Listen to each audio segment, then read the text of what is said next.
What's going on, guys? Thanks for tuning in to another episode of the Red and Gold Standard Podcast.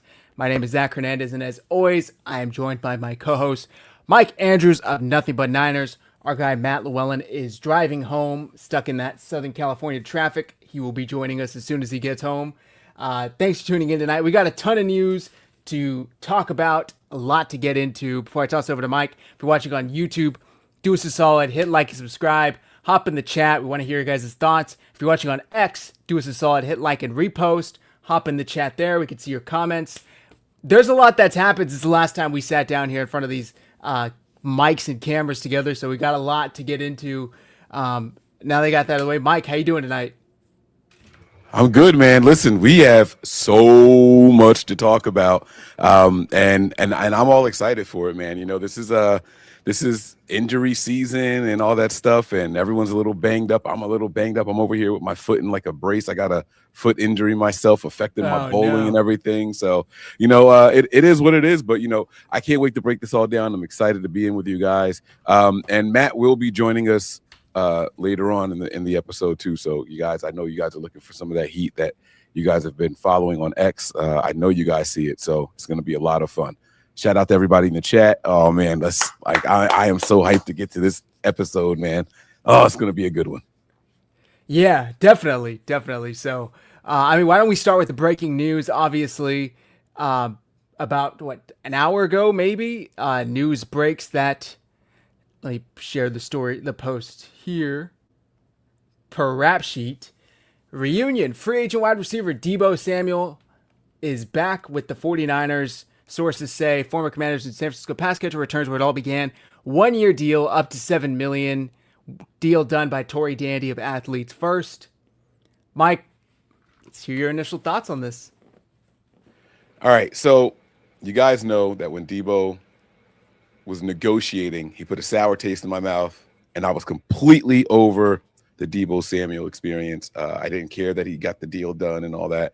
When he left and requested the trade, I was like, fine. Hit bricks. I'm watching the time. I can't say what I really said right now, but you know, blank off. Like I was over it, man. But it's kind of clear that the Niners need help in the wide receiver room. You know, you have story. Well, we'll get to that other stories later, but this is more comfort for the 49ers. I'm going to call it comfort. They're trying to run back that old 2023 vibe, I guess, with a couple of changes at the wide receiver room, but they're bringing the gang back, man. I mean, you got Deebo back here. You got freaking Bosa coming back this year. You got Dre Greenlaw back. So I don't know what to expect from Deebo. It's a 1 year deal up to $7 million. So we'll see what happens. But Deebo's back, man, and it can't hurt. It definitely can't hurt. So I mean, I'm in to see how it goes, man. I'm in. I'm almost tempted to say I like it, but we got to see. Yeah, man. I mean, obviously, this news is brought to you by the other news that we haven't gotten into yet with Ricky Pearsall possibly missing the entire season. But I like the signing as it is. I do like it. I'll go as far as to say I do like it because I think that he is motivated. I follow him on Instagram. I never unfollowed him. Seems like he's in arguably the best shape he's ever been in. Definitely in better shape than the last time he was with the 49ers. He was productive last year. If my memory serves correct, I want to say he had about 700 total yards and 5 to 7 touchdowns. 7 touchdowns, I believe. 7 touchdowns. Thank you. So, you're telling me the 49ers couldn't use that? Like, I think they could, and that was on a worse wide receiver group in Washington. All they had is Terry McLaurin. So I think that this is a good addition for the 49ers. And I saw people that were like, oh, what the hell? Like, Kyle's going to get lost in the sauce. Kyle's going to be only focusing on how to get That's not the case here. They're not bringing Deebo back to be wide receiver 1. Deebo's coming back to compete for the third. He's competing with Demarcus Robinson, with Stribling, maybe even Watkins and Cowing. You know, it's like a 1 year set up to 7 million. That's agent speak, by the way. When the details come out, it's probably going to be closer to what, 4 or 5, maybe, in reality. That doesn't scream to me, please come on over. We want you to be our number one receiver. That says to me, we need veteran help, and we are familiar with you. You're familiar with us. You're out there. Why don't you just come home? And it reminds me at a higher level of what happened with Kendrick Bourne last year. Injuries happened, players got hurt. Kendrick Bourne just happened to be sitting out there in free agency, and the Niners brought him in. And he had a hell of a start to the season, and then when Purdy came in, he either couldn't trust him to be where he needed him to be, or wasn't that chemistry, so he stopped throwing to him. But boy, Mac Jones found him early and often. So I'm excited to see Purdy has that chemistry with Deebo Samuel. I just think this is all around a good move for the Niners. Yeah, I think when Debo initially left, well, it started with the whole requesting a trade thing, and I always hate when players do that. Like trying to get out of where you are always rubs me the wrong way. But if the team was moving in a different direction, and at that time that's what they were doing, they wanted to open up the offense a little bit more. Debo wasn't known for his route running abilities or anything like that. It was kind of like gadget, gimmicky type stuff, and I think that's what fans are afraid of right now. But you're saying that he looks like he's in better shape now. What is that based off of his IG? Like he's training and stuff, or correct? Like, yeah, okay. So I don't think I follow many active current players. So, my timeline is full of like old guys. Like, what was the guy's name? What was his name? Anyways, my IG is a bunch of other guys. It's not the current team. So I have no idea what he looks like. I still follow. I don't even know if he actually played a snap for the 49ers. Darnell Dockett. You remember Darnell Dockett? I do. I got into an argument with him once. Did you really? Longtime Cardinal. I think we signed him at the end of his career, but I don't know if he ever actually played. He didn't. And that's what we actually got to an argument about. I was saying like this guy, like everyone's like just assuming he's going to come in here and play. I was like, he's got to compete for the team. Like, and what I saw, he didn't look good. And like, he blasted me on social media.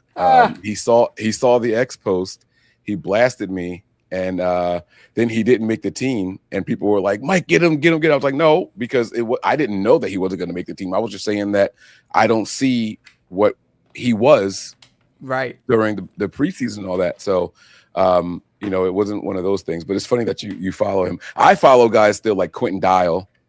That's not the Quentin we're talking about. No. But there's who the heck? What was the guy's name? I'm gonna figure it out because I still follow him. Hold on, let me see what his name is. Demontre Moore. That's what his name is.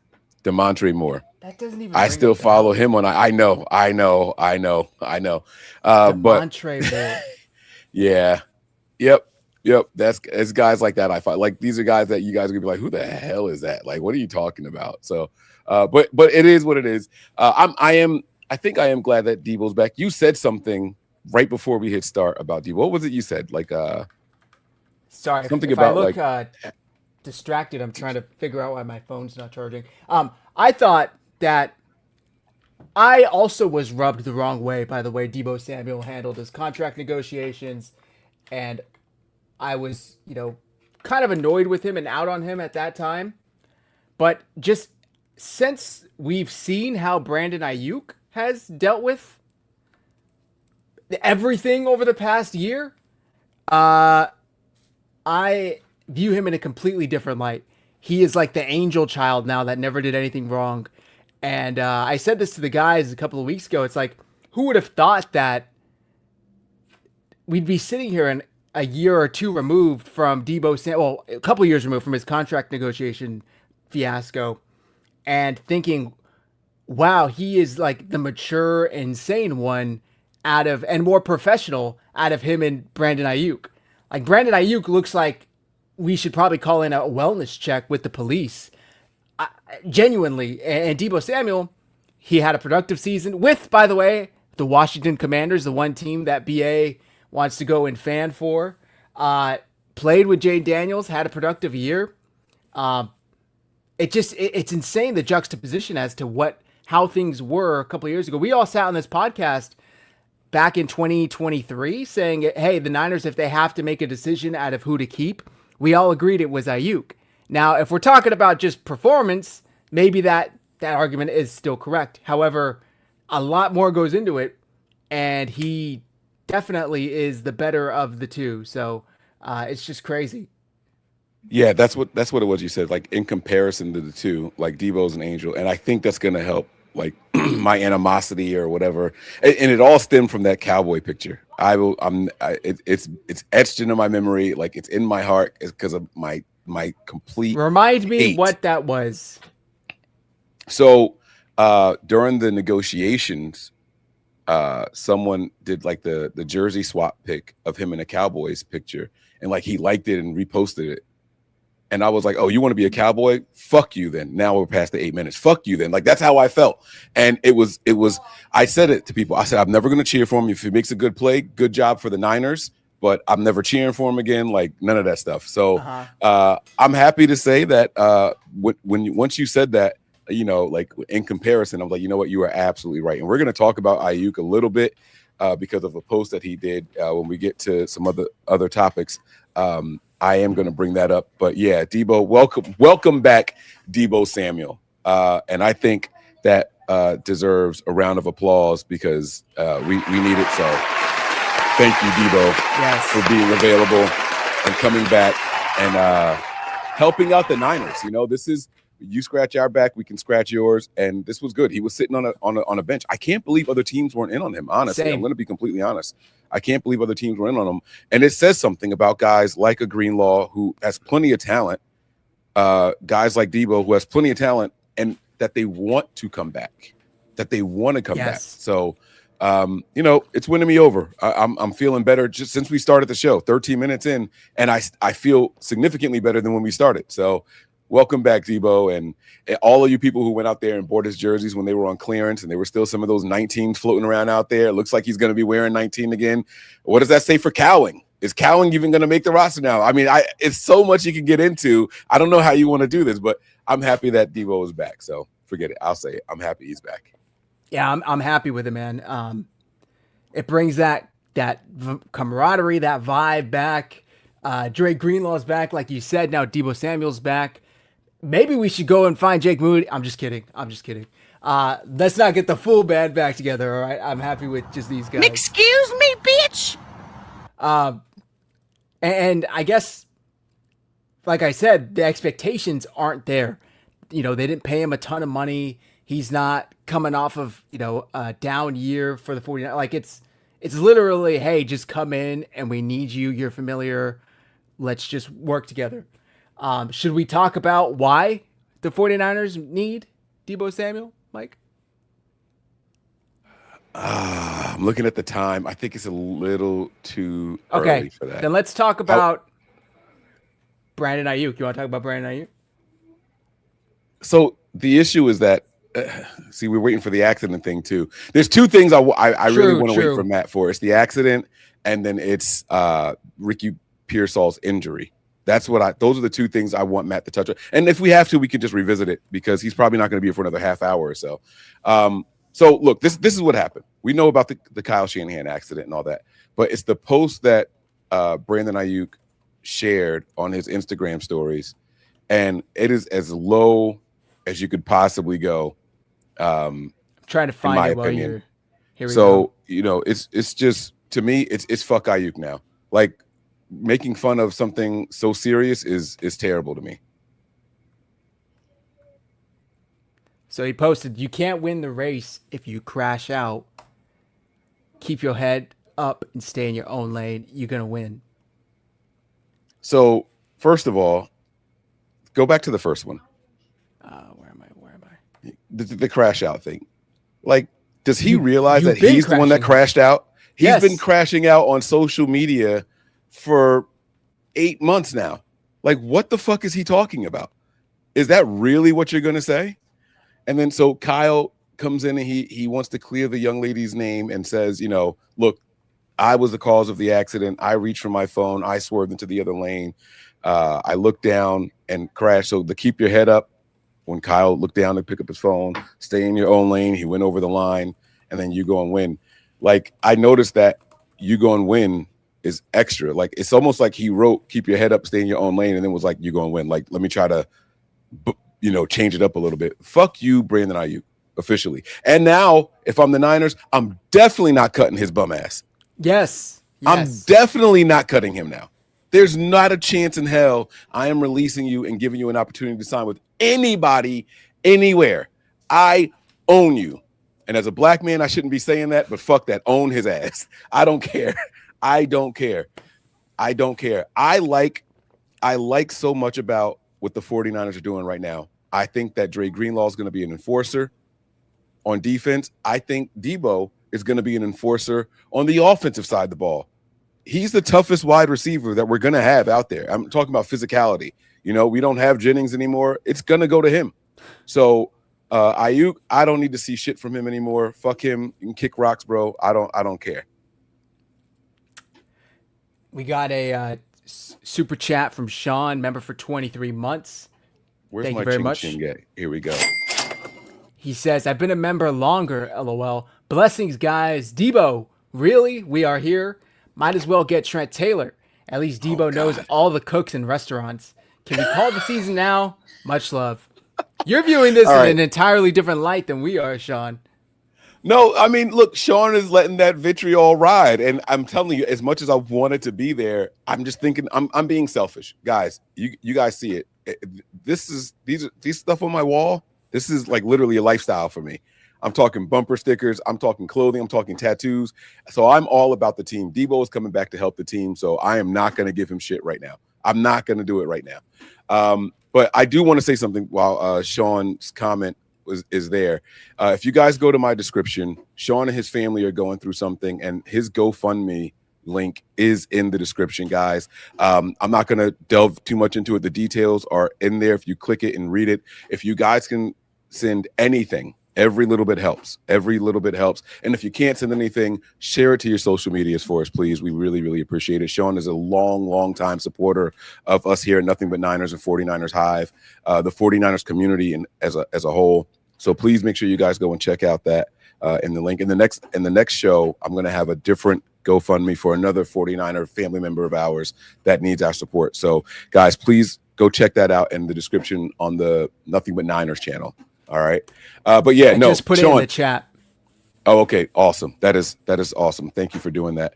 Sean, I want you to know, based off of what I just heard from my man, Zach, Debo's in shape. No more sandwiches, baby. He's eating what is it? Cucumber salad sandwiches with the crust cut off, man. Like he's in shape, man. So I'm excited for it. Oh, is this it? Here we go. Let me see what he's doing. This is from a week ago. He's not doing anything. Right opportunity to show up. He's kind of been vlogging. Like, I don't think it's nothing I'm doing wrong. Let's just keep pushing. Whenever the time comes, it comes, and I'm just sitting here and thinking about all this. I'm telling you that. I want to see his belly. Pause. When the time comes, I'm more than ready.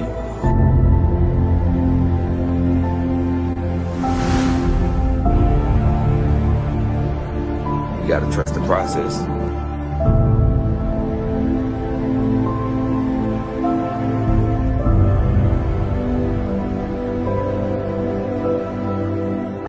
These days be hard, bro. Like, see, there's that one. I like it. Come on. Like, this is.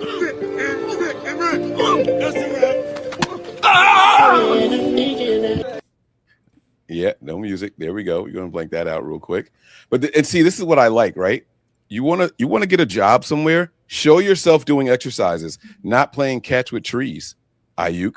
You know what I'm saying? Yeah. Not buying a new car, Ayuk. Not your luggage or the pile of money you dumped in your closet. What the fuck was that about, right? Show you working out. Show you cutting and running. Show people that you're ready. No one's gonna sign you, and the most you've shown since your injury a year and a half, 2 years ago, is your Louis Vuitton luggage. That's not going to get you signed, you fucking moron. So, let's get it. There was a part of this video that it didn't show. There we go. Pull-ups. Oh. Pull-ups aren't easy for a fat boy to do, so you know he's not They're fat. not. Yeah, man. Let's go, man. 19 Problems back in the building, man. Let's go. Let's go. And it looks like he changed his IG name because it used to be 19 Problems. When did he do the one Debo Senior thing? And now he's got to put it back to 19 Problems, bro. Come on, man. Put it back. Let's go. Let's restore the vibes, man. Let's go. Let's get it. And he's clearly happy to be back. He posted an hour ago, 19 back. Fingers crossed, heart emoji. Yes, sir. Yes, sir. I like it. And see, he's got the little one, man. Like this, I said this before, that guys like go through this maturation process once they have a child. Their mentality changes. And so I'm looking forward to it, man. I want to see it. Let's go. Sean said he was curling drumstick. All right, Sean. Black Air Forces. Yeah, but see, do you know what that means? I'm Yes. asking you. He's ready to kill shit, bro. Yes. Let's go, man. I'm getting hype. Yeah. I'm getting hype over here. Let's go, man. I'm dropping a bomb on it. Let's go. Yes. Said Fauci was BA surgeon and Slick Rick surgeon. I plead the fifth. My people sent me a clip, and it was like an AI thing, but it was like 1, 2, 3, 4, 5th. It was him like just saying fifth over and over. Did you see Vic Fangio saying that today? No. Are you serious? Yeah, they were asking Vic Fangio questions, and he was like, "Could I plead the fifth like Fauci?" You guys see that? Oh that my was God. crazy. Crazy, man. They said he did it 111 times, bro. Yeah. Like, what are you even there for then? Oh, man. We got a super chat from our guy Scott WD. Devo Where's is my your ping go at? ahead. Debo is your older bro who may have lost a step but still don't take shit from no one when it comes to fam, and this team is his fam. Well said. Yeah, well and said, Scott. that was something that a couple of weeks ago there was a clip going around about Debo talking. He was like, I don't have any bad blood with the 49ers. I love and appreciate everything Kyle and John did for me in my career, blah, blah, blah. And he was kind of talking about how I didn't leave on bad terms, despite what people think. And when he said that, even then, I thought about like the way he left. He didn't go out and like trash a team. Like, I'm happy to be away from those guys or anything like that. him. So, yeah, right. So You know, wrote I was that like, article. you know Do what? you remember the article? Yeah, yep. So I was like, you know what, man? He did do it the right way. I hate that he requested the trade, but business is business. You know what I'm saying? And so I'm happy about it. I am. Yep. Cue up the tears. Where are my tissues?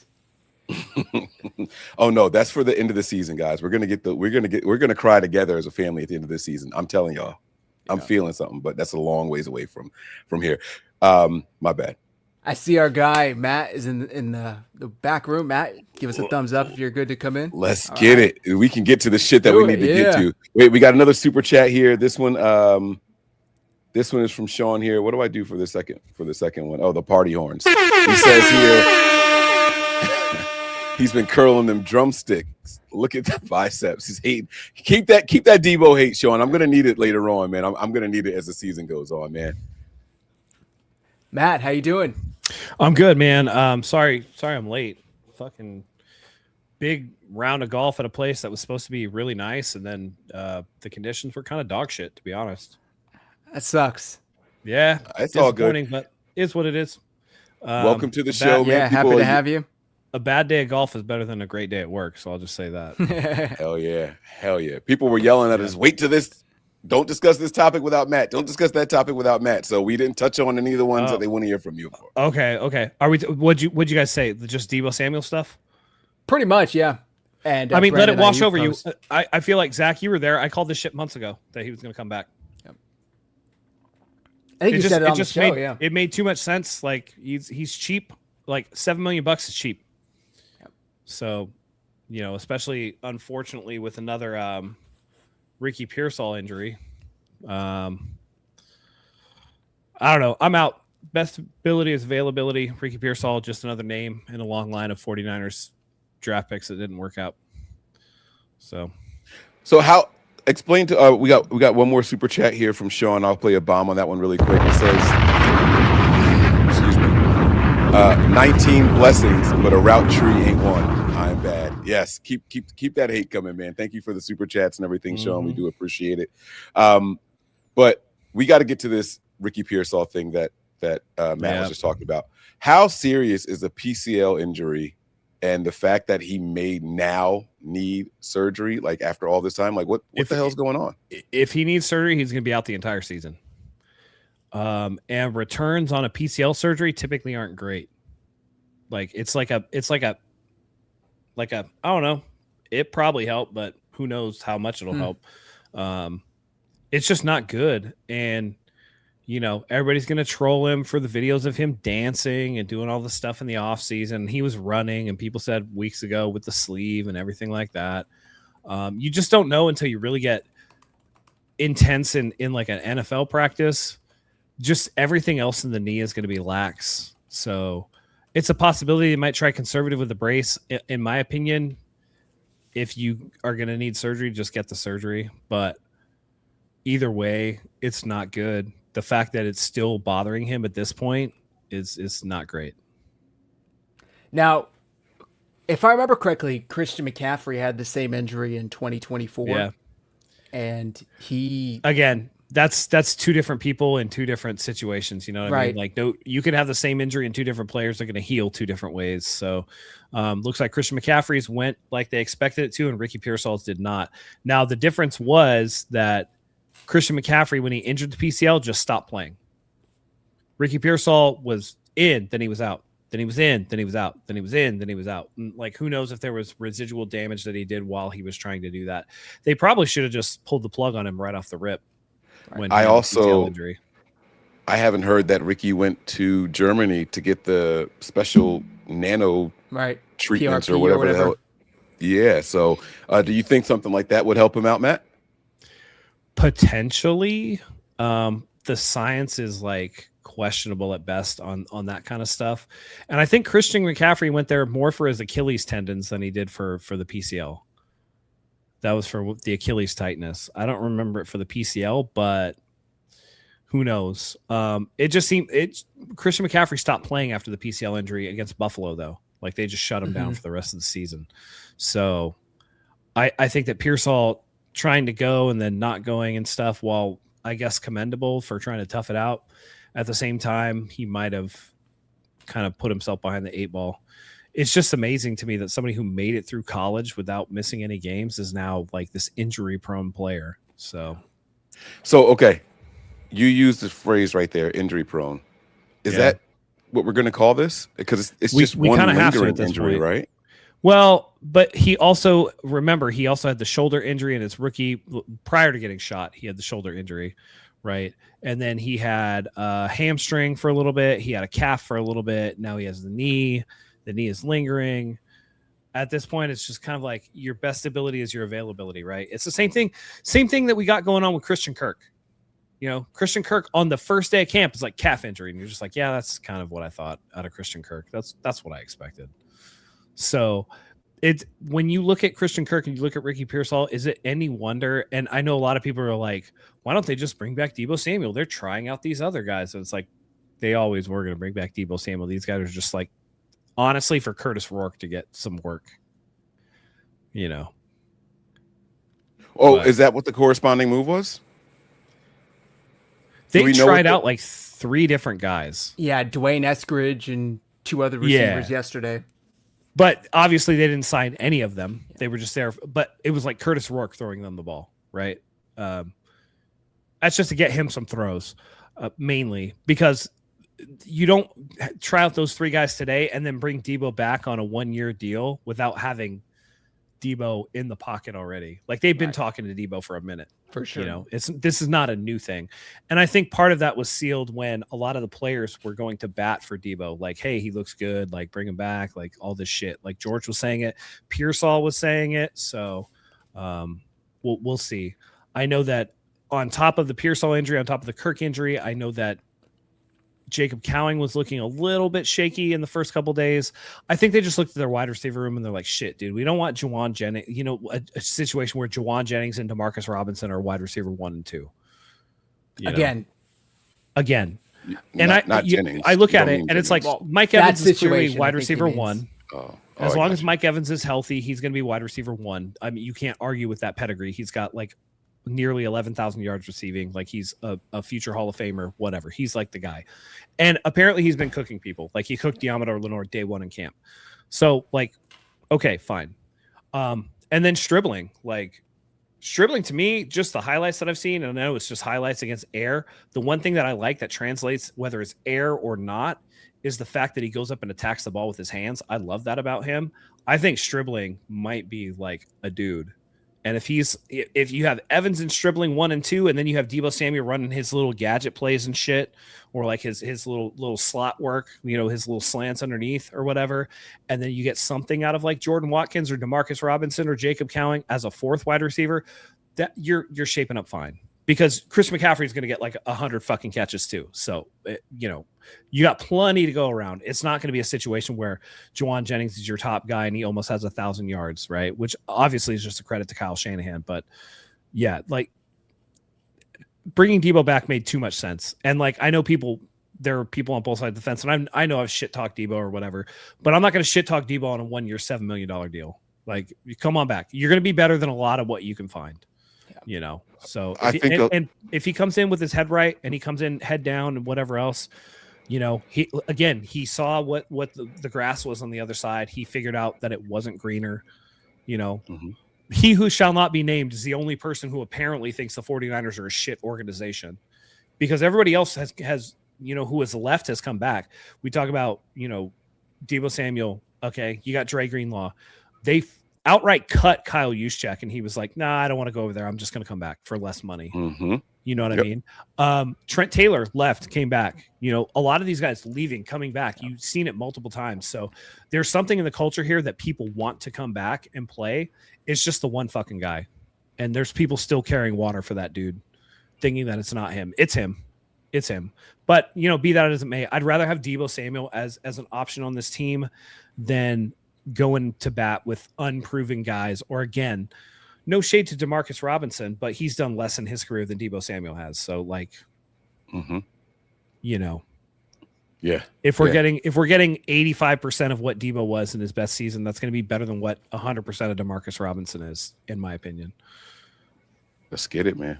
I really do like it. Yeah, I brought up McCaffrey in 2024 because people, and myself included, were saying, why not get the surgery for Ricky in January when the season ended if they felt they were going to need it? But based on the timeline that I've seen floating around, 9 to 12 months, sounds like the 49ers logic was, let's let it have a chance to heal naturally, which has happened previously. And if you need it, then at least we gave it a shot. You're going to miss the season, versus if we get it right now, you're going to miss the season anyway. So we might as well just let it try and heal naturally, and then go approach in July, August, and see what's up from there. Yeah. Well, and the thing is, like, Ricky Pearsall in the offseason could very well have told the 49ers, like, no, I feel pretty good. Like, no problem or whatever. And then you get in camp, and again, it's different, like staying in shape and then doing like a football practice, right?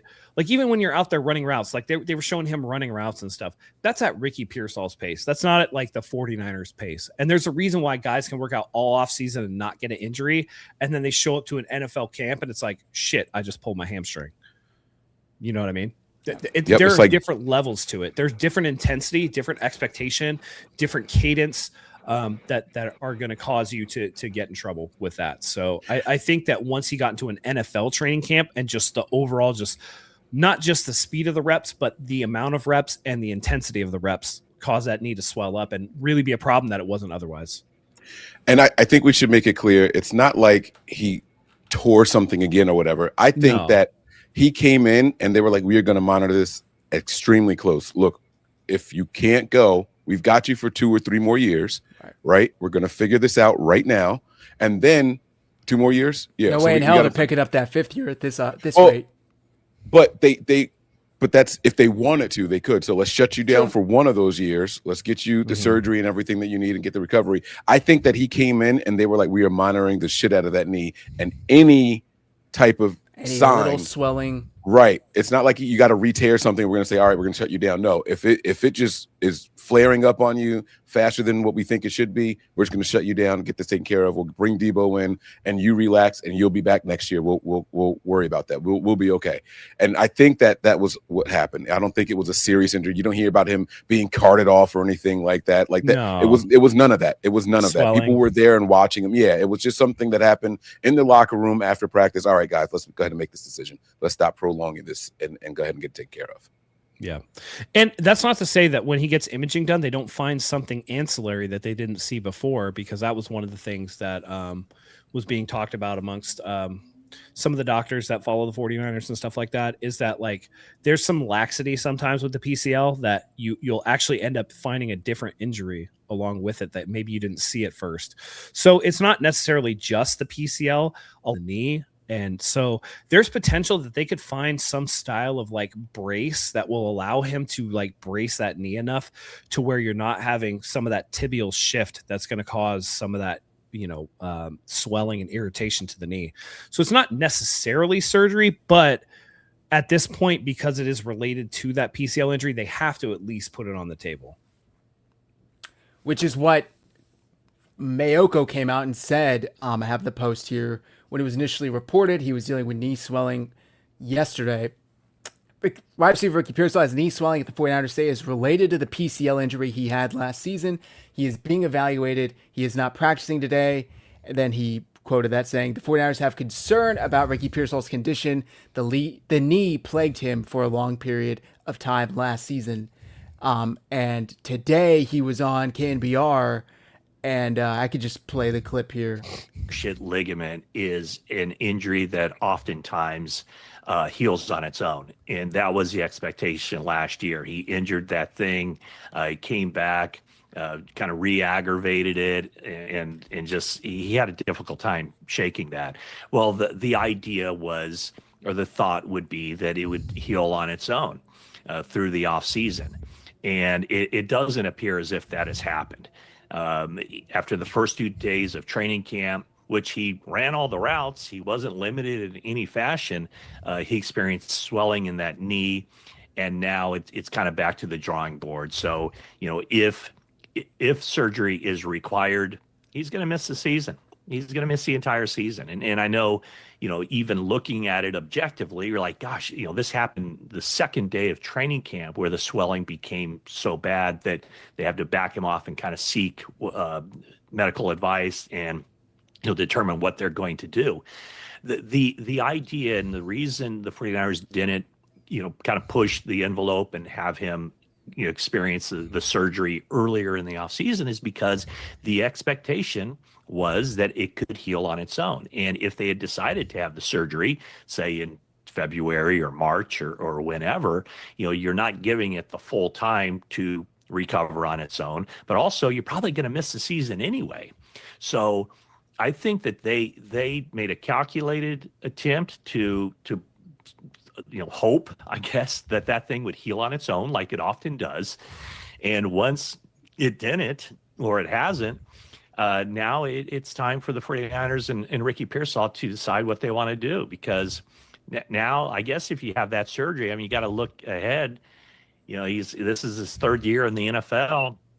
If they wait and wait and wait and try to play through it, then maybe the surgery is required, and maybe that cuts into his 2027 season. So at this point, I think it's reasonable, rational, logical for the 49ers to not expect Ricky Pearsall to make any contribution in 2026. And so it really kind of amplifies how important it was for the team to select Dejon Stribling where they did with the 33rd overall pick. A pick at the time, I think a lot of people thought was kind of a luxury pick, but now it's looking more and more like a necessity.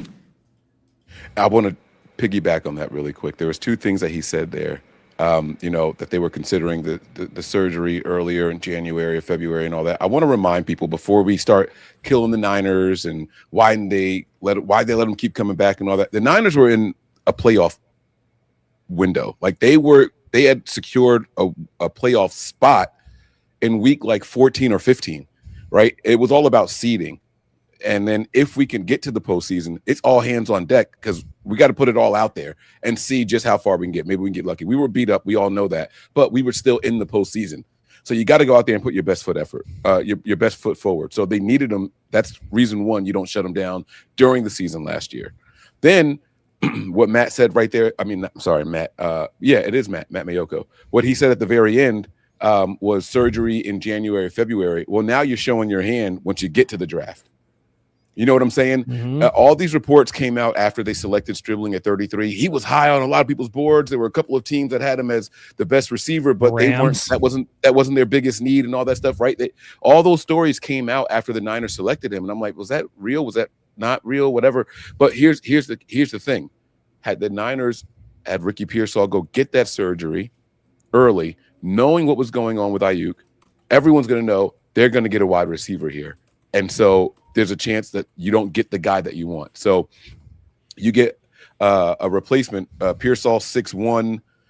You got Stribling coming in. He's 6'2". Both are respectable in what they do and bring to the game. So I think that they handled it the right way. Believe it or not, I think they made a franchise decision, not necessarily the individual decision. I think they did what was best for the 49ers. So I'm not going to kill them for how they handled the situation at all.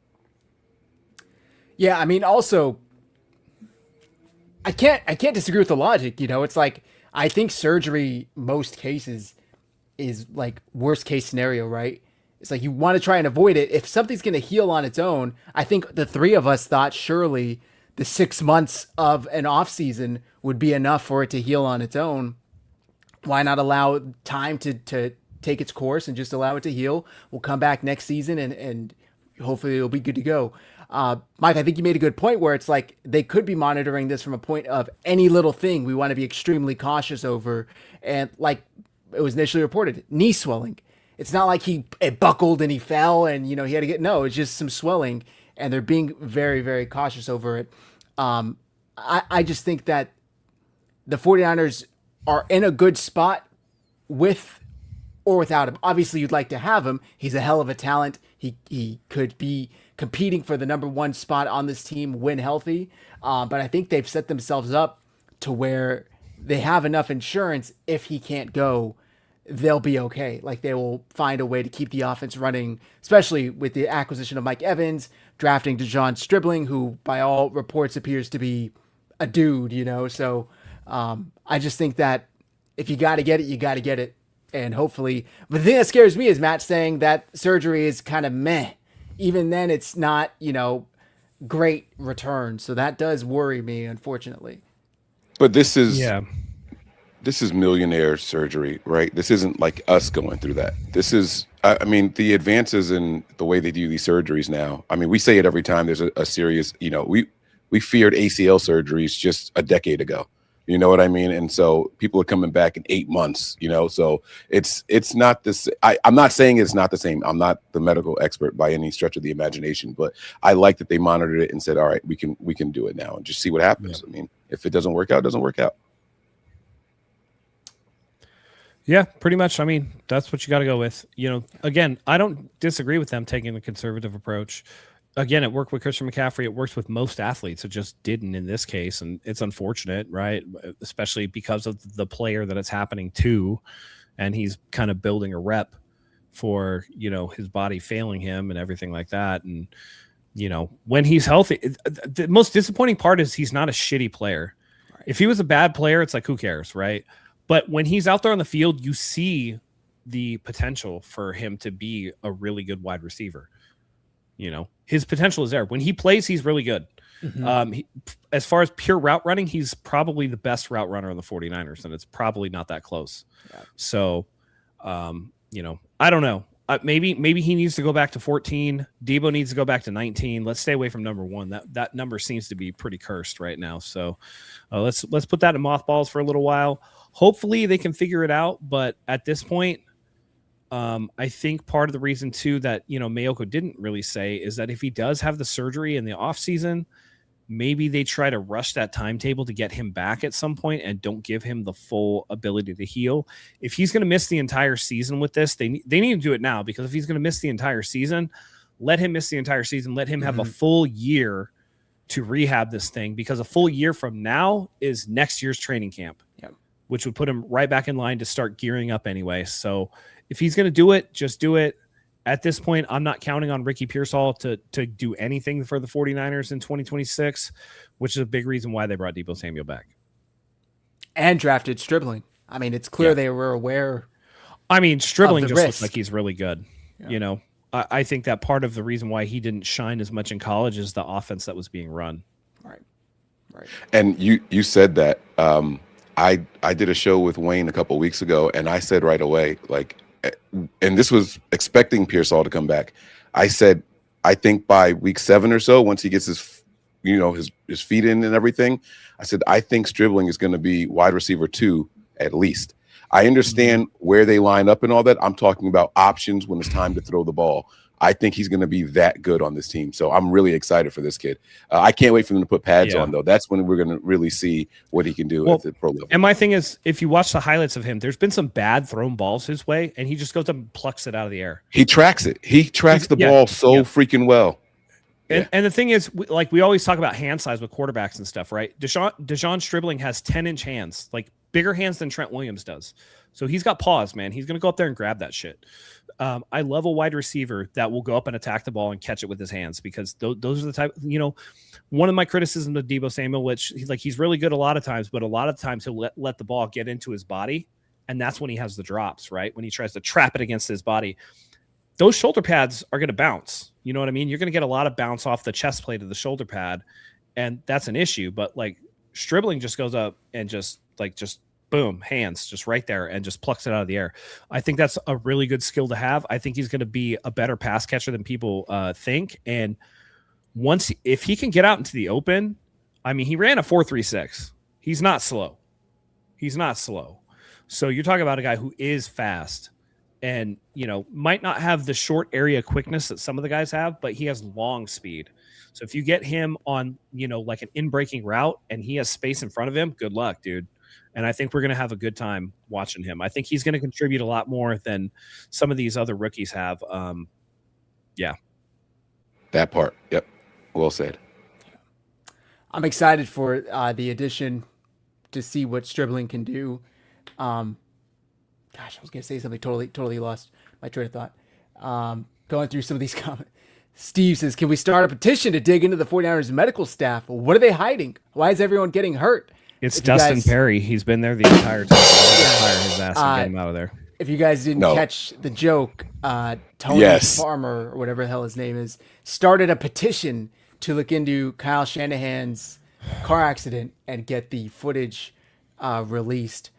They think it's fishy that the Palo Alto Police Department won't release the footage when it's their standard operating procedure to not release the footage unless you are an involved party, law enforcement, attorney, or insurance. So that guy's a random person grifter, dude. On X, he's an idiot. Isn't going to be privy. If you don't fall in any of those categories, you're not going to get the police footage. I'm almost mad you even said his name. This guy is a fucking loser. He is a loser, like to the 100th power. Just absolutely terrible. This guy needs a fucking hobby. I hope that he's not married, and that would explain a lot of like why he has so much free time. Like, dude, do something. Like, you don't have a family. Like, what the fuck is your deal? And like to not even acknowledge why Shanahan addressed things with the media when he did is beyond me. And I don't follow this guy. I don't go looking for it. It's in the group chats all the time. It's everywhere. You know what I mean? People are sending us clips and everything. Look, can we address this? Can we go ahead and just talk about this Kyle Shanahan accident really quick? Real quick, though. I do remember what I was going to say. Just real quick, going back to Stribling, and then we'll get to this. I said in the group chat, when I see Stribling, I see a younger or a faster, maybe smaller Nico Collins. That's who I see. And then I was scrolling on X and I saw fucking Kurt Benkert said the same thing. And I'm like, shit, this guy's got the worst takes. Never mind. Scratch that. I don't think Kurt Benkert is that bad, dude. He's got some bad takes. Worse. But there's way worse, bro. For sure, there's worse. Two-head Acho is the worst. Two-head Acho. No, you're right. Ryan, I'm a victim. Clark is way worse. I should just say he sees like the next Hall of Famer in every player. So I think he's just like an overly positive type dude. For sure.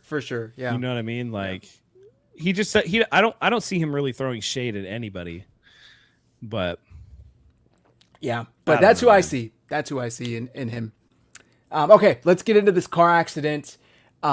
Last Saturday morning, the 49ers put out this post on X. Let me open it up in a new tab. So I'm sure you guys have all seen it by now, but San Francisco 49ers head coach Kyle Shanahan was involved in a car accident last week where he suffered non-life-threatening injuries. Coach Shanahan will participate in team activities on a limited basis at the start of training camp while he recovers. Coach Shanahan and the 49ers organization would like to sincerely thank all first responders involved for their efforts and care. Assistant head coach Chris Furster, along with team coordinators, will handle head coach responsibilities during this period. And mind you, this was about 3 hours before John Lynch was scheduled to have a press conference for the start of training camp. So they put this out there. Obviously, we know what's happened since. Normally at the start of the training camp, it's Kyle and John. Correct. So they wanted to get ahead of why Kyle wasn't going to be present at that point in time. Yeah. Good point. So then it comes out. I had seen Tim Kawakami, which I know half of you guys have probably blocked, so you didn't see it, that he had posted at like 8 a.m. Saturday morning. I'm expecting some news to come out later this morning. I thought it had to do with Brandon Ayuk and his possible release. But no, he had some inkling of what happened with Kyle Shanahan. We find out then that I believe 11 days earlier was when the crash had actually occurred. So then it turned into this whole hoopla as to why wasn't I called directly about Kyle Shanahan the minute he got in a car accident and told personally from him. Like, it turned into this whole thing as to why the hell did it wait? Why did the Niners, bury this? What happened? Blah, blah, blah, blah. I personally didn't find an issue with it. There's nothing that people needed to know between the day he got in the accident and the day that training camp started. They only addressed it because people were going to see he wasn't there. He couldn't give the press conference. He wasn't going to be out in practice for the full period. So I am totally fine with them releasing it. It's his private medical issues. I saw people comparing this to like Mitch McConnell or Lindsey. It's like, he's not an elected official. He's a coach of a NFL team. He's not even a player. At least the players, I can understand there's like certain protocols of what needs to be reported and yada yada. I don't think that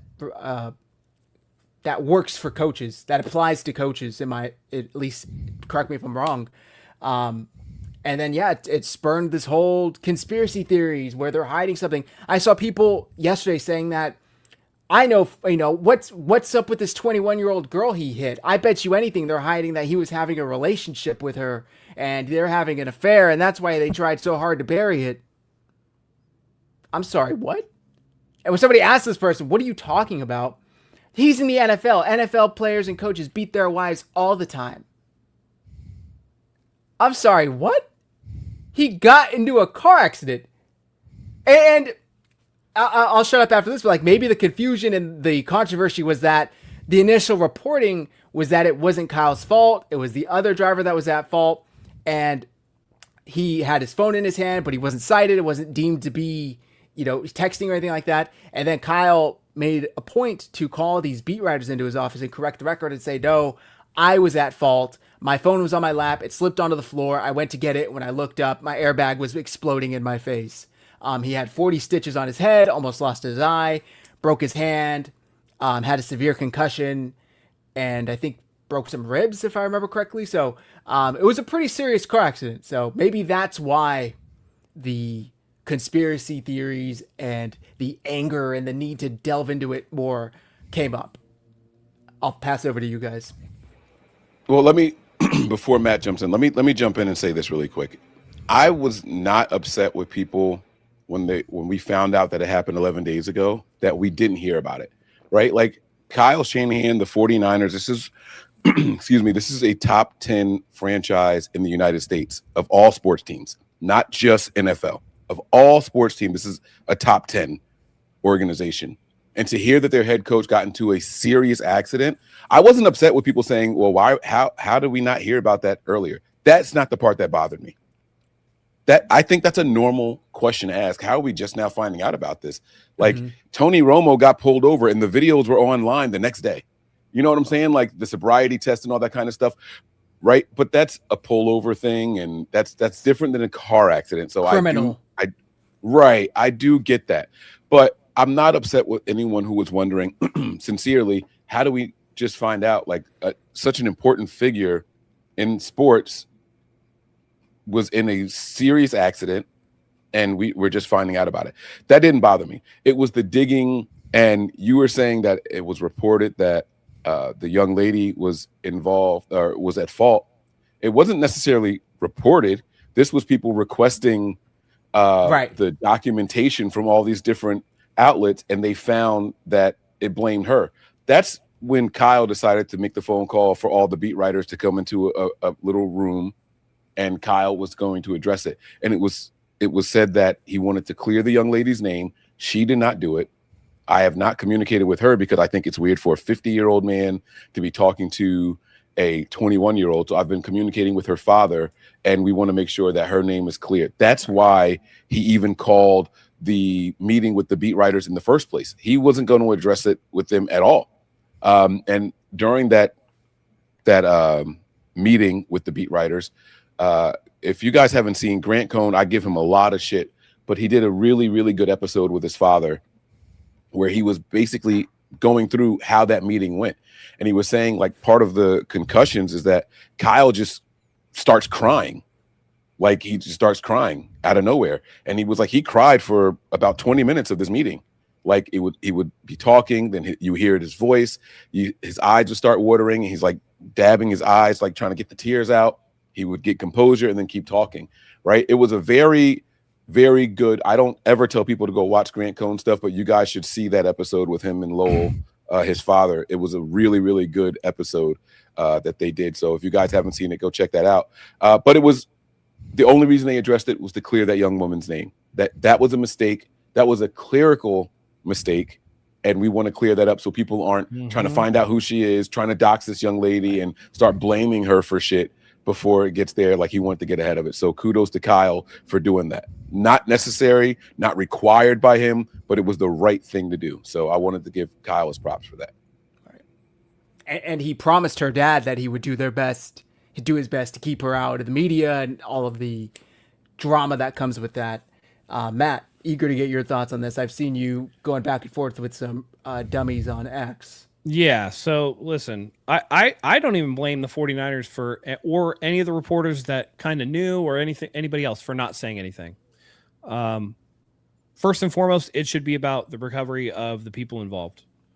Kyle Shanahan and the other young lady who were involved in the crash. She wasn't hurt necessarily seriously. He was. And the nature of celebrity and the nature of everything is this, right? If they would have came out day one and said all this stuff, these idiots still would have been digging into it. They still would have been like, well, was he drunk? Well, was he on subs? I could see Kyle Shanahan drinking. The inference to DUI. Like you said, Zach, there are a couple of stupid fucking dummies. One actually responded to something that I said on X or whatever.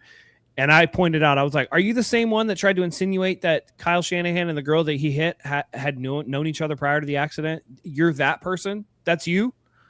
Like, where are you getting this? So I could see that because they would have been knocking down his door day one, trying to get an interview with him, trying to do interview requests and all that stuff while he's still got stitches in his face and like trying to recover and stuff. Even this far after it, like you said, Grant Cohn does this whole little thing with his dad after going to that closed door meeting, and Kyle Shanahan has a hard time keeping composure because of the concussion. Like, why are people shocked that you gave the coach who was involved in an accident in a serious way time to try to heal a little bit from that accident before, if this had happened in June, they wouldn't have said shit until way later. Yeah. The only reason why they came out with it after 11 days is because you can't go into training camp and not have Kyle Shanahan there and have people go, where the fuck's the coach? Yeah. If this was May, wouldn't have heard nothing. Wouldn't have even been a thing. And people don't understand that this isn't like some conspiracy. Why didn't the reporter say anything? Well, because they have a working professional relationship with this human being. And they were like, you know what? We're going to use discretion and allow them to let everybody know when the time is right for them, not necessarily for me. And they talk about Adam Schefter and all that. I guarantee you that they worked out a deal with Adam Schefter. Hey, you get to break this news. You get to be like the big reporter that breaks this news nationally. Just don't say shit right now. And again, it turns into ever since COVID. I mean, honestly, for as long as people have been alive, right? JFK, Bigfoot, the moon landing, whatever. Flat Earth. People just like conspiracies. It's a fucking car accident, people. Happens all the time. Yeah. I don't know, man. Well, I think that everybody was doing Kyle Shanahan a solid, and it doesn't have to be anything nefarious. They didn't say anything about the accident for 11 days, 12 days, whatever. But you notice that when they found out about the clerical error, because these people dug, and that's the one thing that they actually did was bring that to light, that Kyle Shanahan immediately came out and was like, no, it wasn't her fault. It was my fault.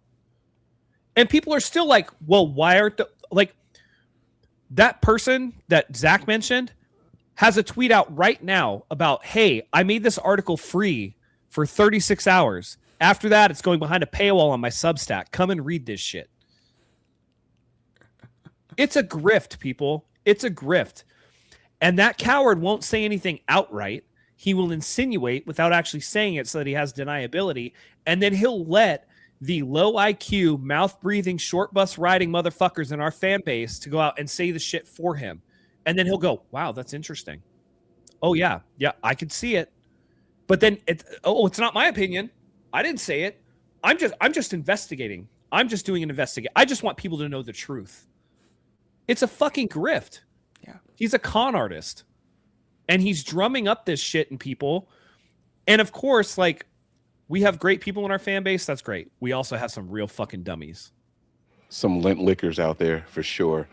I'm telling you, man. Some crayon chewing, paint licking, idiotic motherfuckers. And those are the people that he's preying on so that he can pay his bills with his ex, whatever. With his ex revenue. Whatever $38 is going to be. But he did the same thing with the Rossini thing. He's done it with other things where Matt Miller. Like, well, what's the real truth here? Yeah. It's a grift, people. Someone in the chat earlier said something about they created a 49ers group chat on X. I don't know who that person was. Then they posted a link to it. If you can add me to that, my handle is right here. So if you see it, add me to it. I don't know how much I'll contribute, but I'll definitely watch. There it is right there. So if you can DM me the link or something like that, just send it to me. I'll check it out. And while we're on Mike, the whole Collie, we said the name earlier. We're not going to say it again. I don't want to give him any oxygen to breathe. I'm not going to point people to his page. I'm not going to post anything that he's posting. If you want to go look through my replies, he's replied to me a couple of times. Yeah. Between him and eviscerating Vish all night last night, I'm a little tired of dealing with bullshit, to be honest. Blaming 49ers PR. Oh my God. Dude, don't even get me fucking started. He called it a PR disaster for the 49ers. Yeah. Yeah. I'm like, I'm how's sorry. that a disaster? It's a car accident, dude. And by the way, when erroneous information was released, the coach came out despite his injuries and despite not being in the best state and corrected it because it was that important to him. So where is the PR disaster? Right. Seems like more of a PR disaster on, I think California Highway Patrol controls the state collision reports because they're the ones that entered the erroneous information. So Actually, it's a PR disaster for them. Yeah. I Because can't remember. Kyle Shanahan has the report that Santa Rosa police gave him or Palo Alto police, whoever it was. I think it was Palo Alto or Santa Rosa? Palo Alto, I think. So he has a report that lists him as like the faulty driver or whatever. And then when it was uploaded to the state, the collision report is a different, division or agency than Palo Alto police. They don't control that. They report it to the state agency. The state agency posts it. They're the ones that made the mistake. Yeah. So like people are like, well, why didn't he correct it right off the bat? Because he didn't know. Right. He had no idea. He has the police report. Why would he go looking through the state collision report? Did they upload that right? Nobody fucking does that. Nobody does that. It's impossible have to the even get a report. I know report what it as it said. is. Right. So they came out immediately and corrected that. Again, it's to give discretion and grace to a person that you have a professional working relationship with, both from the team, both from the reporters, from everything else. Because if Kyle Shanahan is still having a hard time making it through a practice, making it through a little meeting with beat reporters without crying or getting emotional, is unable to listen to loud music, imagine what he was like the day of the accident. Chris Sims said that he was close to losing an eye. Now, is that hyperbole or not? I don't know. I would hope not, coming from a friend of Kyle Shanahan, but 40 stitches on his face, needed a plastic surgeon so that he doesn't look like, Frankenstein's monster. Grant Still said- has the yeah. left hand break, has the ribs. Just overall, just not in a state where he's going to be able to answer questions. And if they would have said this and said, hey, at this time, try to respect coach's privacy, as soon as they're try to respect people's privacies, what's the one thing they never fucking do? Respect people's privacy. Right.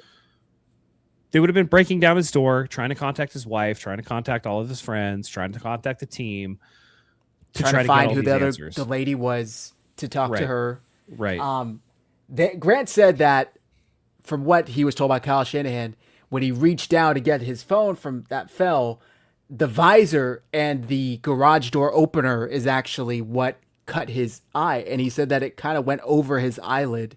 So he didn't think it was too much of a stretch to say that he could have lost his eye because it was the metal part. if it was a that different cut it spot, open. for sure. Yeah.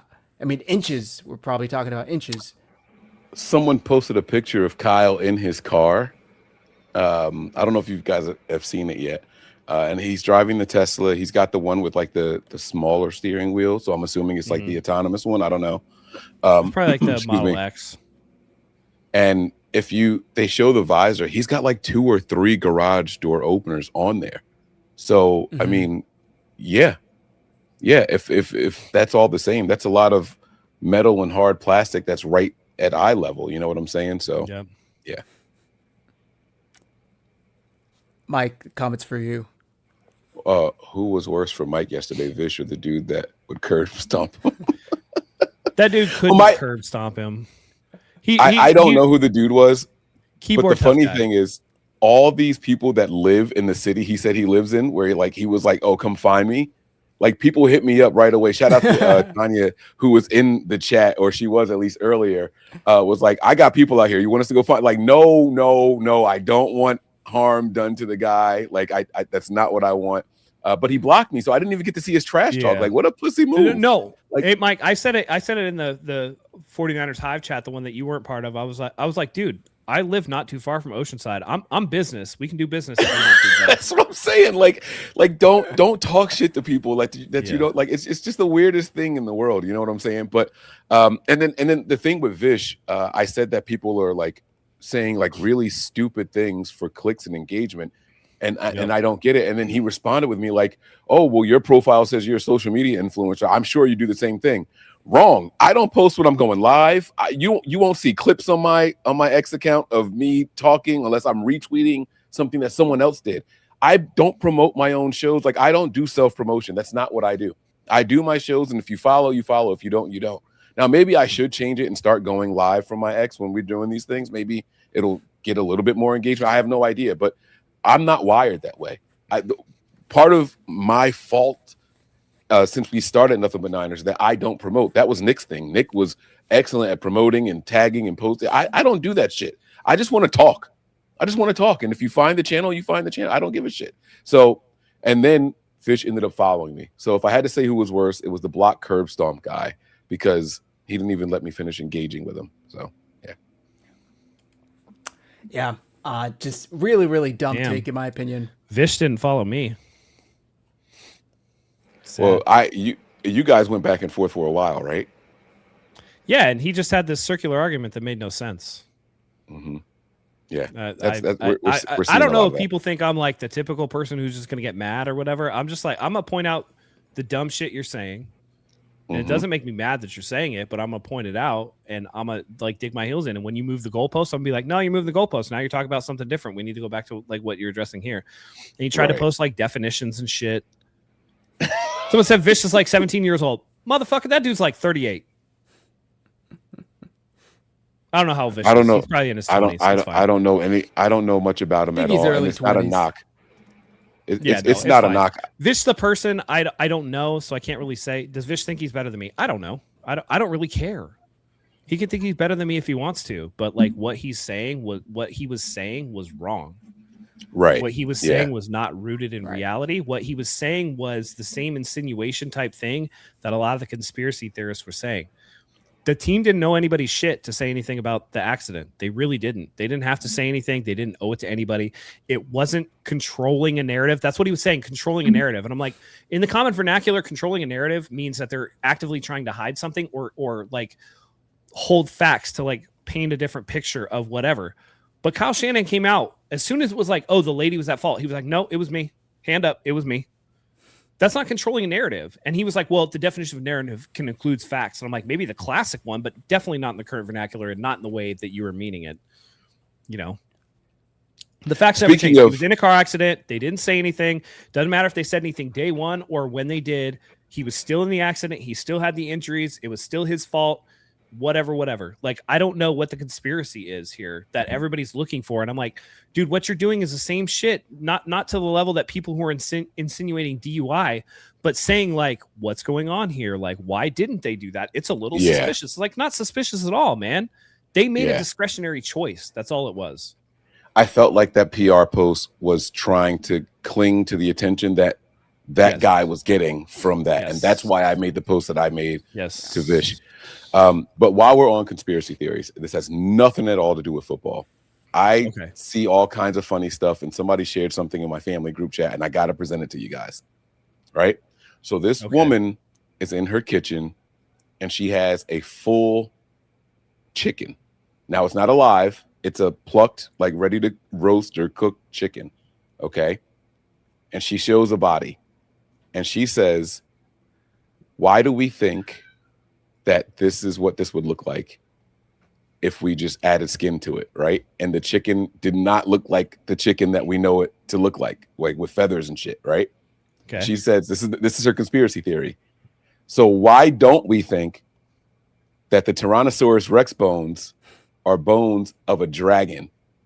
Hear me out. So they showed like the wings, and the wings are super small, but we know that chicken's wings are bigger with the feathers and all that than what it shows.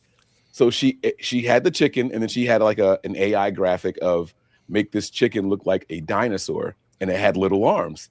She was like, so if you look at the T-Rex and the long tail, the big head, and the little arms, wouldn't those just be wings? Why is this not a dragon? And I have not been able to stop thinking about that since she showed that post.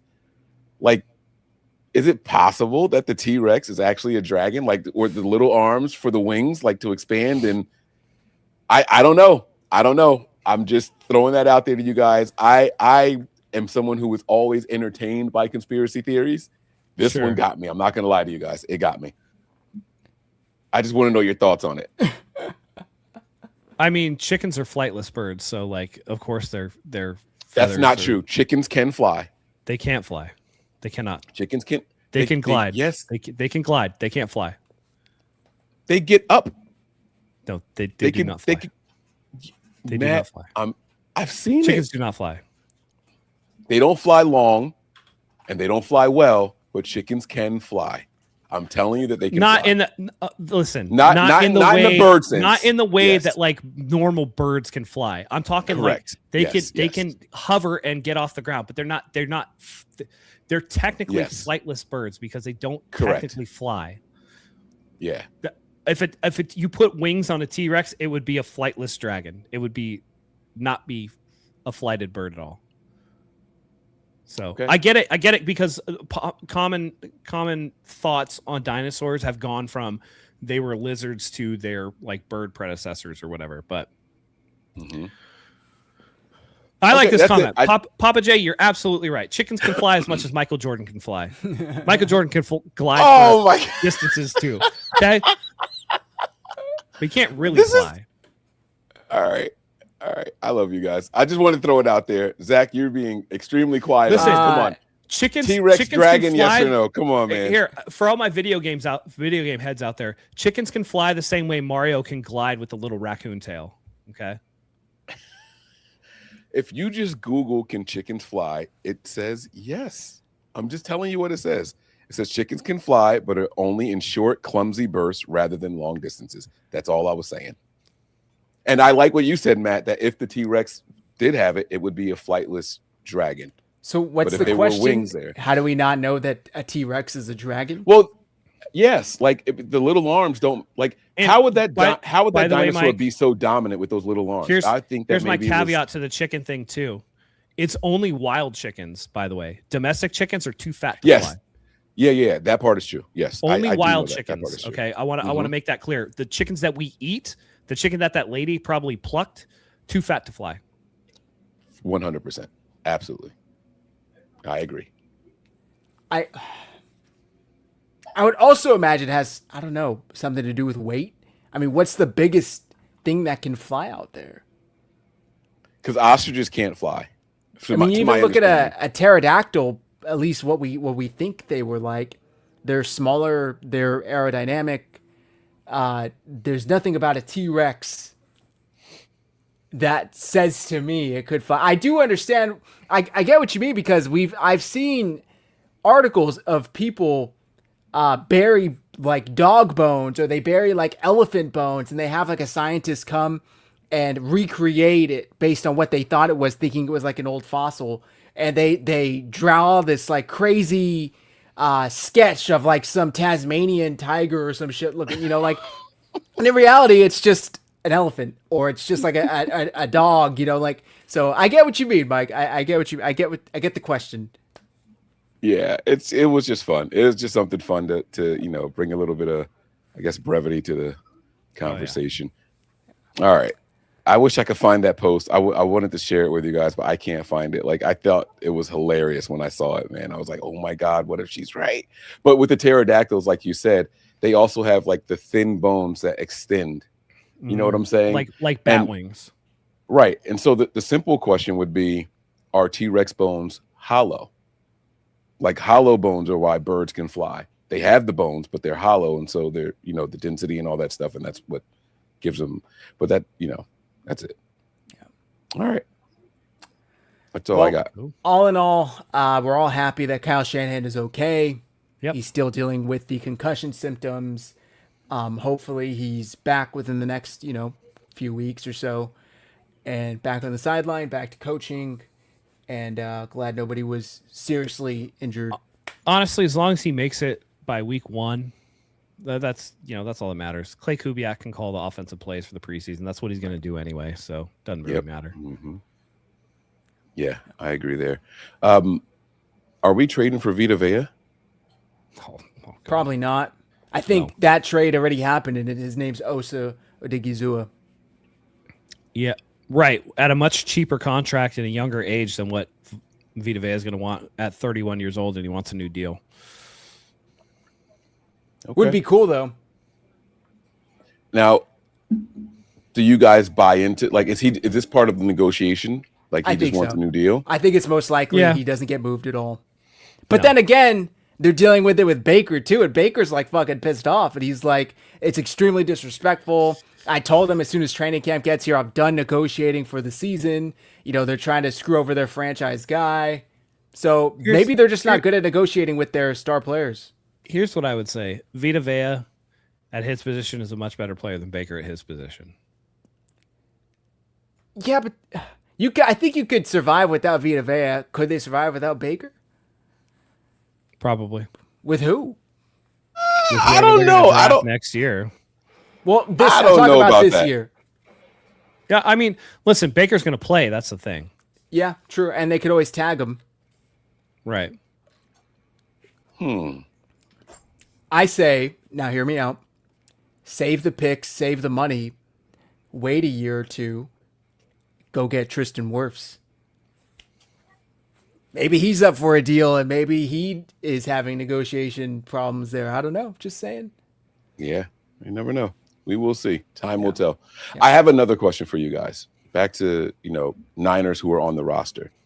So with Debo coming back, Yes. Right. And then Bosa coming back from injury. We can get into it if you want, but I already said who it. Go get has- Jake Moody. Go get him. No. That's not where I'm going. Bosa and Debo. Who has contributed more to the success of the 49ers during their career here? Bosa.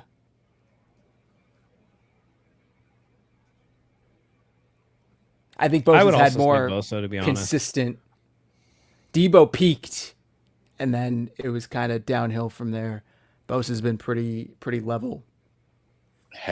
Are you sure about that? I'm not. I don't have an answer. I don't have an answer, but I may have done more for the Niners than what Bosa has at their respective positions. Obviously, they play different positions completely, but I don't know. I don't know the answer. I feel like Bosa's injured every other year type of thing. And, when Debo was here for at least 2 seasons, he was 1,000-yard guy, right? Like multiple touchdowns. And to be fair, I don't know. I don't know. To be fair, Bosa has been injured in 2 seasons, both with torn ACLs early. Other than that, he's played. I want to say he's had double-digit sacks every year. He had a core injury one year also, didn't he? Wasn't that with us? That wasn't just in college. He had a year. Injury. Yeah. No, he had the core muscle injury in college. He missed 2020 and he missed 2025. Otherwise, he's been healthy. Otherwise, he's played 14 or more games in every season that he's been here. Except for 2020 and last year when he tore his ACLs both seasons. And his production was? He's got 64.5 sacks in about 5 seasons worth. Okay. All right. Just throwing it out there. Just wanted to know what you guys thought. Chat, let us know what you guys think. I feel like Debo's contributions when he was contributing in a major way were just like through the roof. And so that's why it was a tough thing for me to answer right away. Debo has 1,000-yard receiving seasons and only 2 seasons with over 1,000 scrimmage yards. Right. I said he had the 2 years with 1,000 plus. Right. Yeah. Nick Bosa, to his credit, has 3 seasons of double-digit sacks, and then the other 2 he was at 9 apiece. Right. Okay. All right. And it's not just sacks, run stopping, not accounting for pressures, for loss, and all tackles, that. Yeah. Okay. He's led tackles for loss in almost every season that he's been here. So okay, he's up near the top. Yeah.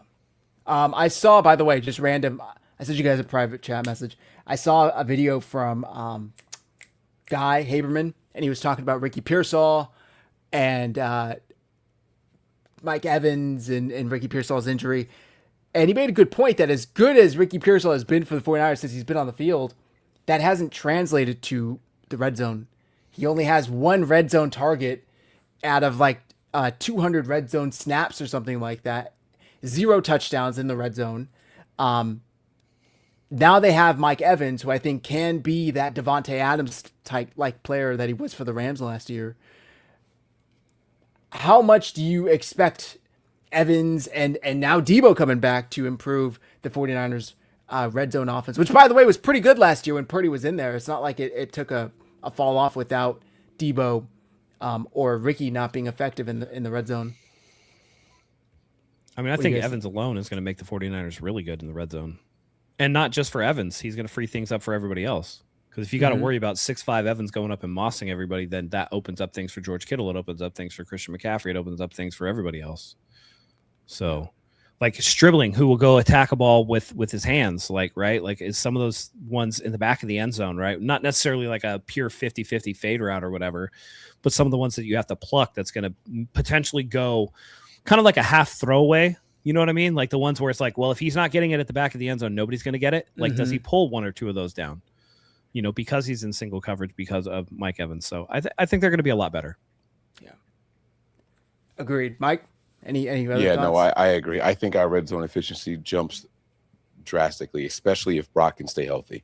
I think we're going to go crazy this year. I know that we were this woe is me, like, oh man, here we go, another season with all the injuries and all that. But the Debo news kind of changes that, and my expectations for Stribling in particular, I think that 6'2" frame is going to pay immense dividends for the 49ers, especially in red zone and even goal line situations. I think it gives us a lot of options. I'm holding my breath on the whole Kittle thing.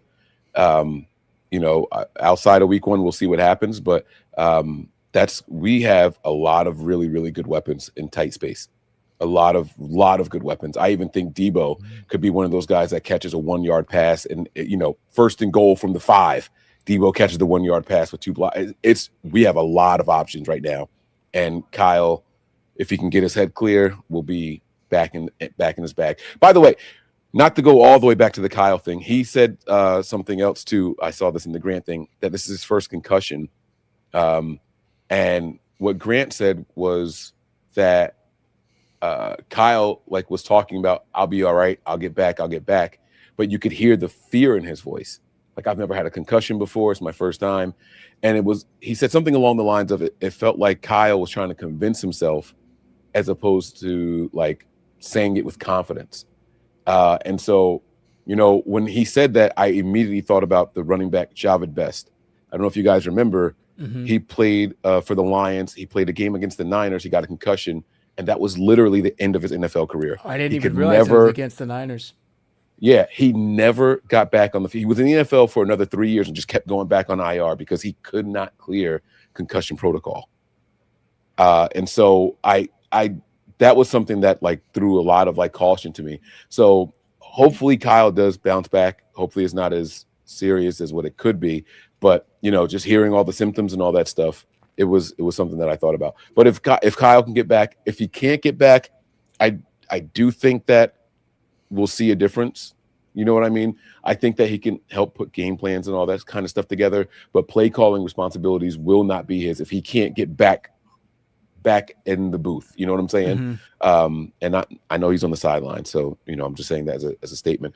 If he can't get back, we could see a difference in the way this offense looks, and we're going to need the defense to really, really help us out. Last point I saw, and we were kind of joking about it in the chat, after we found out he was okay, what if this changes Kyle for the better? What if this prevents him from getting in his own thoughts when they're up 10 points in the Super Bowl or in a playoff game? It's that little part of that Kyle senses that tingle. It's going to get blocked. This Knock some sense into him. Yeah. This is a superpower now. He's not going to go full autistic Kyle. He's going to be normal Kyle, and he's going to call the right plays. So you never know. Never know. Yeah. I think getting Debo back is going to allow him to do some different things on the offensive side of the ball. I think they were comfortable with letting Debo go when they realized how versatile Christian McCaffrey's usage could actually be. And so they were like, you know what, we don't need Debo lining up in the backfield more. I think they realized that hampered things and it kind of gave plays away. If Debo's in the backfield, just play him. He never faked it. You know what I'm saying? So I think that all that is going to play into this and how effective Kyle can be this year. So, yeah. All right. That's going to do it for tonight's show. Unless you guys... Oh, go ahead. I got one more thing. I saw a post about George Kittle acting. Have you guys seen this? No. Oh, shit. Hold on. Let me try to find it and send it to you guys. Hold on. George Kittle is supposed to be doing some kind of movie or show. Hold on. Let me try to find it. Oh, was it in the Nothing But Niners chat? Was it something that was sent to me on WhatsApp? Give me a couple of seconds. Oh, shit. Where is it? Where's my text messages? Here we go. Here we go. Here it is. I'm going to copy it and send it to you guys if you guys want to share it. Oh, God, I hope this isn't fake because I didn't do any research behind it. I just sent it in the WhatsApp chat. Nexus Point News posted 49ers tight end George Kittle will make his acting debut. There it is. In Dinosaurs of the Wild West, an 8-part Frontier series from Luke Spark, creator of Primitive War. I don't know what any of this shit is, but I want to get your guys' thought. By the way, he's riding a dinosaur pterodactyl or T-Rex dragon. I'm sure it'll be something silly, but that's all right. Doesn't need to be good. Guest Not role like or we something. need him to be an Oscar award-winning actor or anything. Right. If it's fun for him, then that's what it is, man. getting ready for the next stage of his career when he hangs it up, Right. building some connections. Maybe he met some directors at the Taylor Swift wedding. Some producers there. Yeah, maybe. We know that he's into wrestling heavy and all that. Do you guys worry about stuff like this distracting players from getting to what they need to focus on? Because I've always been a proponent of let them live their lives in the offseason. Who cares what they do as long as they focus when it's time? I don't take George Kittle as the type of person to get distracted by stuff. Nah, he loves football too much. I think at this stage of his career too, if we were talking about a first or second year guy, I could see the argument.